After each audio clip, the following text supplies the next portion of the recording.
Hello, everyone. I am here with Kristen. My name is Christine, and this is our 27th episode of a show we've called Walking the Path, where we just tune in, observe and notice what's going on in us, what's going on in the world around us. Kristen and I have both been very involved in self-development, in cultivating love within ourselves, within our relationships, improving communication, just becoming realized or actualized, aware, conscious, all those words, moving us into a direction of greater freedom, self-knowing, honor, trust, beauty, care for the earth, care for each other, etc. So here we are today to notice what we're noticing and bring some light to it, articulate some of the things that we're aware of right now, and just have some dialogue and conversation around that. So what Kristen and I thought for this one is we'd start with looking at the difference between what is and the what ifs, because we're definitely in a time where there's a lot to meet and be with and process in our internal states, emotionally, mentally, and caring for our physical health, and also attempting to process all of these things going on in the world. And so that's like what is here.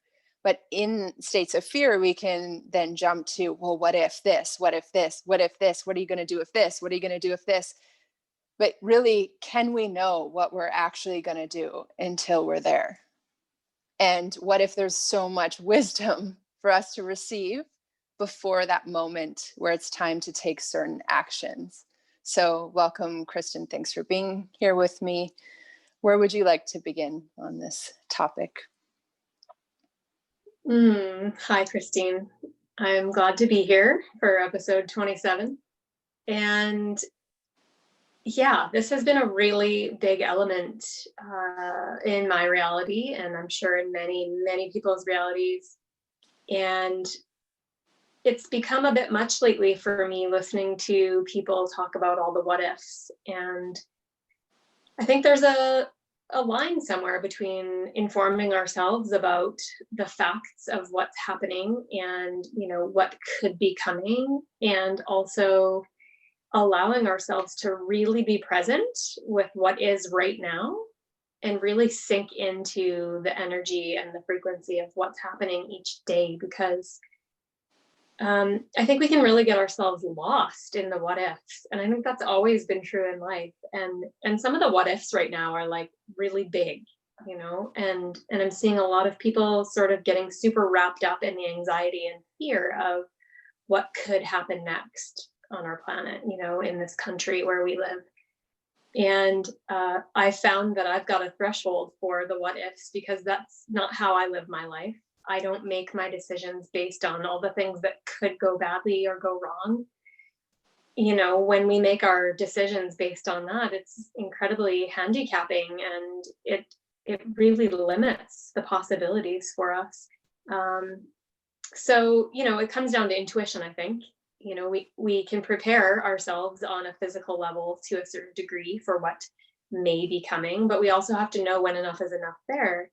And at that point, the work turns inward, and, finding that steady anchor within ourselves and accepting what is today. And it doesn't mean we're going to like what is. There's a lot that we could not like so much right now about our realities. And I think it's equally important to feel the grief and accept that part of this reality. And then, when possible, to find the joy and the simplicity of all the good in our lives right now. And I think it can feel increasingly hard as the days and weeks go by right now to find the good. But, I'm aware of the what ifs. They've been in my awareness for a very long time, way before 2020 started. There's some new players in the game this year. There's some new elements of surprise and gigantic fear tactics at play. And, it has pushed me to the edge of my capacity to remain calm and think clearly. But I will not let myself get sucked up into the what ifs. And, each day I like to try to assess what's going on in my reality and respond accordingly. And I find that super helpful. What's your take on the what ifs and the what is? Well, I ultimately think that it's just a strategy to attempt to resolve the fear and end the sensations in the body, right? It's natural that we're going to feel a lot of sensations because there's so much uncertainty. And I feel like there's a natural pulse of evolution. Those of us who have been on the path of self-development and awareness know there's this pulse. People name it as awakening or empowerment or becoming who you are. Like there's something. There's an awakening of an intelligence within, or you can name love within, and it has its own rhythm and moves in cycles. And there's transmutation work and clearing work and processing traumas and releasing who we thought we were to become more of who we are and examining identity structures. So I think there's a real natural pulse of movement and progression and development. And I think right now there's this other current that's like that's coming in and just kind of like deciding that it's safer to become more rigid, tight, controlled, ordered, and predictable, you know? And there are those of us here that we find our greatest creativity in movement and dance and breath and freedom and gathering and exploration, like those of us who have been on the path of like more freedom, right? But other people believe that the way to safety or the way to that things should go is in the direction of more restriction, control, order, and that's better for the species. And if you give people too much freedom, they're going to be disorderly, unruly, and chaotic.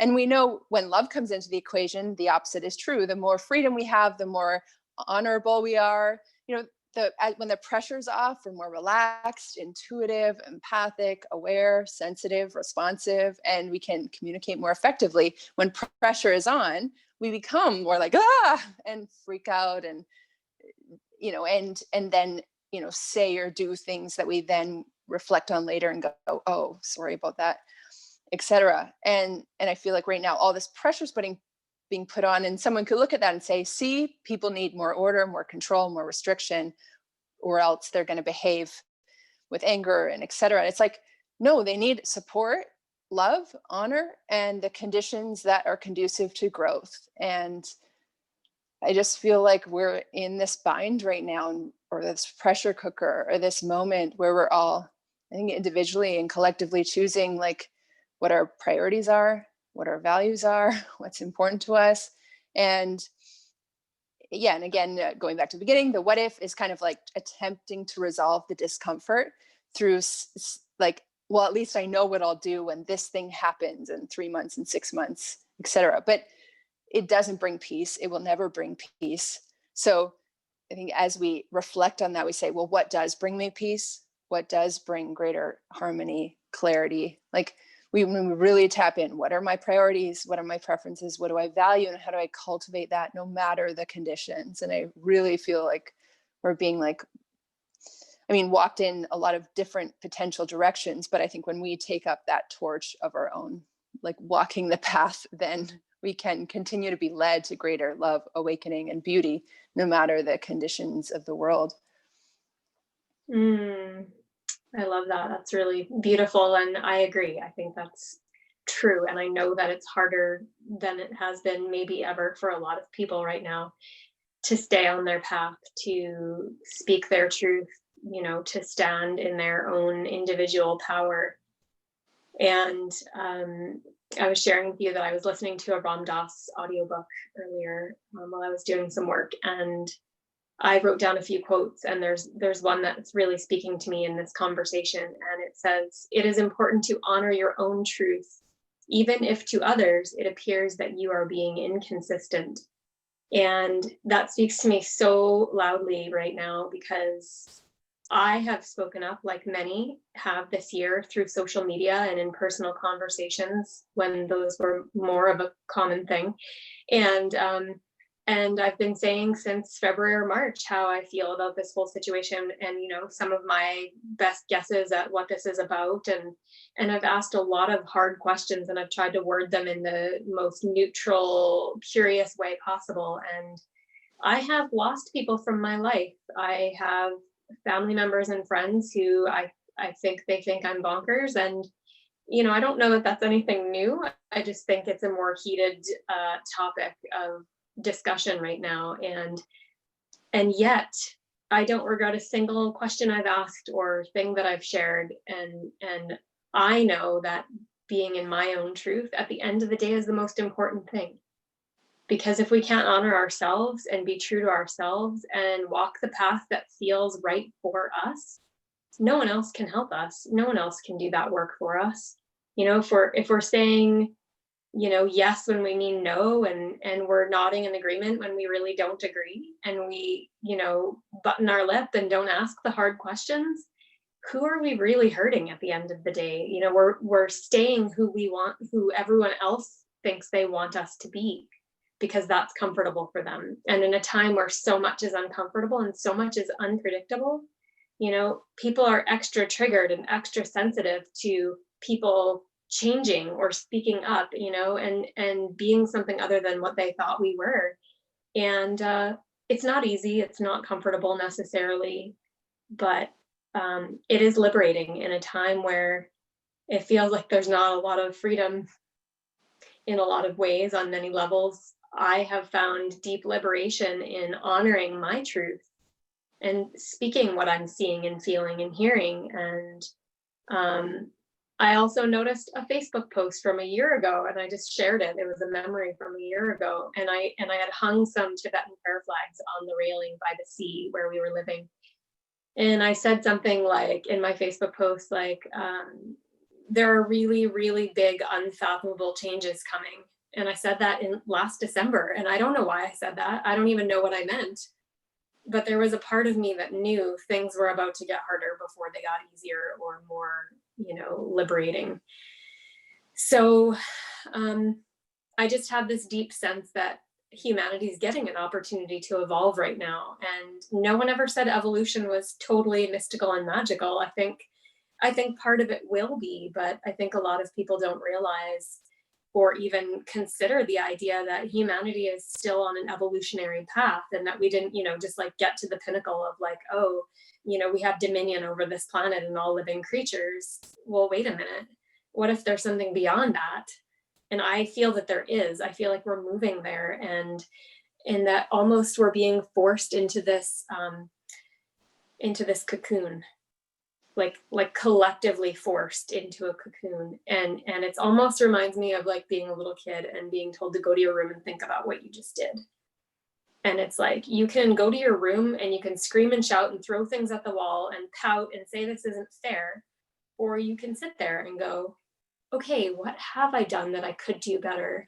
How have I been showing up in my life in a way that I feel like is not consistent with, my truth or my integrity?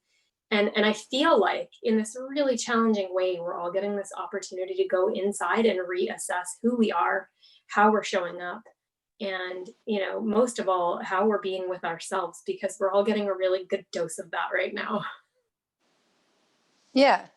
And as we know, or as those of us who have found that have gone inward and really journeyed there and processed griefs, traumas, biases, perspectives that we inherited from mom, dad, or someone else that then we've carried out, and, just that whole process of growth, which is full on, how that does really translate beautifully into our relationships. It's like the more we honor ourselves, care for the self, honor what's true, then we can actually find our allies in life, the people that we can come into relationship with, that we can breathe together with and say, hi, I honor you. Thanks for being with me. I appreciate your presence in my life. I'm so grateful for you. Like, where we get to just be in that space of genuine togetherness and have moments beyond any and all battles of perspectives, right? Because right now it's a battle of perspectives and the pinnacle of right versus wrong according to the human mind. And we're all being challenged with that. What are we holding on to? Is this is right? This is the way it should be. This way I should be, or people should be, or the world should be. Like, we're, all of those have to be shaken for us to even get a glimpse of what is. I mean, what is on a relative level, we can have some clarity on that, but more accurately, what is energetically, emotionally, when we're unified, when we're beyond even have a glimpse of a moment beyond fear and separation, where that initial betrayal, or the initial separation from source, from God, from love, like the moment before that even happened, like, and feeling the peace of that. Like, because it's like on this long, arduous journey of separation and fear. And so many of us are so ready to graduate, to know love again, to know unity again, to come back together. It's like we've gone apart, apart, apart, and how's the coming together? And so I think that's one of the impulses that's here. Um, and there are other forces or energies in this universe that are like, nope, not that one, for whatever reason. And we could spend all day kind of hypothesizing who those beings are and why they don't want that, etc. And really what it comes down to is we are here. We have our breath, we have our bodies, we have our voice. We can reflect on what's true for us. We can enhance our relationship to the self, thus improving our capacity to be available in relationship with others, and be the presence of a different possibility, right? Embody the response to this. And instead of just being an actor or a player, we can also bring in perhaps some wisdom, or just an energetic presence that can support things to be a little easier, in a sense. Just even if our nervous systems get a taste of like, I'm okay, even if it's not okay and the future is uncertain, I'm okay. Mm. Yeah, and I got that this morning so beautifully. I made some food and the sun came bursting out, and we haven't seen too much sun in a few days, so that's added a little bit to that gray, heavy, almost solstice energy. And anyway, there was not supposed to be sun today that I saw, but it came bursting out, and we took our food and we went and sat out on our porch, and there's a little wind chime hanging out there, and we just ate quietly, and I watched the steam from my food blow into the sunshine, and I listened to the wind chime. And then I heard some mallard ducks down in the river, which is just down the hill here, and I could hear them, and they sounded like they were laughing. And then I heard some ravens calling to each other, and I was watching a couple of leaves tumble over the grass, and I was just noticing all the little details around me. And I took a deep breath and I just thought, I am okay, And I think sometimes removing ourselves from the natural world, it almost like intensifies that feeling that we're not okay. Amen for our houses. They're keeping us warm and cozy. And, they're riddled with electrical wires and Wi-Fi signals and whatever other things we all have in our homes. And none of those things come from nature. I mean, everything that we've created as human beings came from nature at one point, but it's been so adulterated and manipulated, to fit technology and advancements, that it pulls us away from, the energy of Mother Earth. And it's such a different vibration. And really, the simplest thing to do in any way that each one of us can is to just make ourselves go outside. And I know that some people can be resistant I've been depressed before in my life. I've had anxiety really badly. And the last thing sometimes we want to do is help ourselves. And so all I can say is, if you're not already getting outside, even for a few minutes a day, just like really encourage yourself. Listen to that little part of you that is asking you to go outside, and just, take a blanket and sit on the grass, or if it's raining, put on a rain jacket and just hear the rain falling on your hood. Like there's just all these beautiful little tiny ways that we can connect with, that greater energy that's holding all of us. And so it helps me remember, I'm just a little person, a soul in one human body, but I'm connected to something that's so much greater than me that it practically brings me to tears. It's so beautiful. And when we can surrender to that big, big, huge oneness that's out there in the cosmos, that's in us and all around us, and everything we see, feel, and hear and touch, I don't know, it does something really beautiful for me. It just really calms my nervous system, as you said, just connecting with the source of everything. It's everywhere. If only we can take the time to just pause and allow ourselves to totally connect with that source energy. Yeah. And I hope that we can all find that and know that.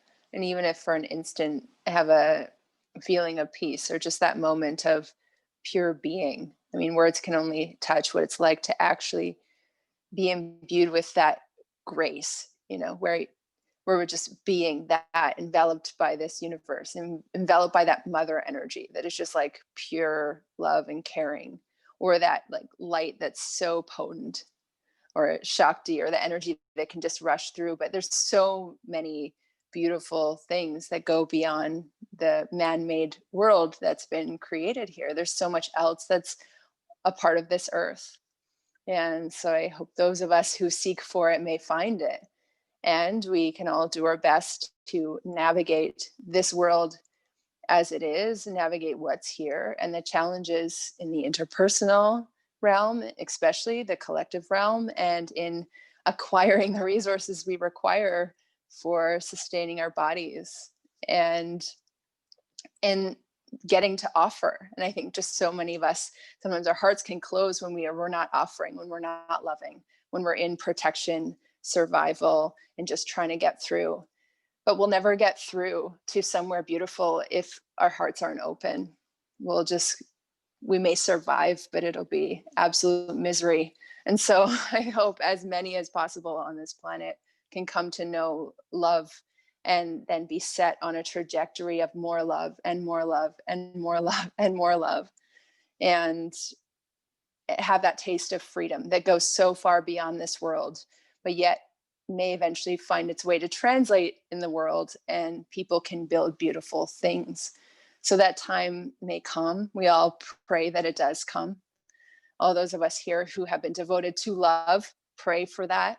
And we see other potentials, and we can just, I've had a lot of moments on the floor over the years when I've seen what some of the potentials that are coming on this planet: deep grief, sorrow, despair, helplessness, like unbelievably deep, like I'm being like ripped apart and shattered into pieces by such darkness. Like it's wild. And so yeah, maybe we just all find that strength and just be part of that potential, even if it never gets to actualize. We get to live as it, and thus get to receive the emanations and the energy of that, so that can walk with us regardless of the conditions that we find ourselves in. So do you have anything else you want to add, Kristen, to this conversation today? Just my final thought is that the winter solstice is just a handful of days away here, and I think it's such a powerful time to create a ceremony in whatever way speaks to each one of us. And this year, I can't think of another year where I have felt that it's more needed to create a ceremony to celebrate, to grieve, and to acknowledge that the light is coming back in our reality. And, this isn't all over, but the light will be coming back starting next week. The days will be getting longer. And I just feel like it's so important for us to honor how hard this has been, because it really has been hard so far. And, I don't know if the hardest part's over yet, but I think allowing some of that grief to leave us, acknowledge it, and let it go. It's either making space for more love, maybe some more grief that might come up in the coming weeks and months, but we've got to make space. We've got to make space for the light to come in. And that's my final thought. I hope everyone can find a way to create that for themselves coming up on the solstice. I love that. Yeah, and working with the elements and the weather and the reality that you're in. I know some people are in a lot of snow right now. We're speaking in British Columbia, so we're going to have the reference of the rain and the trees and seeing grass. We acknowledge that everyone's in a different part of the world and a different set of elements. So may we all work with what's in front of us and do our best, and have moments where it does feel like all is lost. And I think that's totally appropriate right now to have moments of that. And we can escape that by what if, and I'm just going to do this and it'll be fine, and get all kind of hyped up to try to get out of that. But may we find other strategies. The next choice from that one may just be like, I'm going to sit with tea and look at the steam from the tea, and that's the next step from the one where it feels like all is lost. So I don't think there are any grand solutions right now. And it does feel like a process of acceptance, which just means I see that this is here. I see that this is where we are. I acknowledge the pain of this, or witnessing what we're witnessing, especially when we're out in any sort of commercial area. I think that's when it really shows itself, and our nervous systems and our hearts just sink, sink, sink, sink. So yeah, may nature support us through these times. May we support each other through these times, even in the energetic realms, if we're not physically together. And we'll see what unfolds. But either way, we're walking the path. So I thank everyone for joining us today for this 27th episode of Walking the Path. And we'll be back with more. Thanks, everyone. And happy solstice on Monday.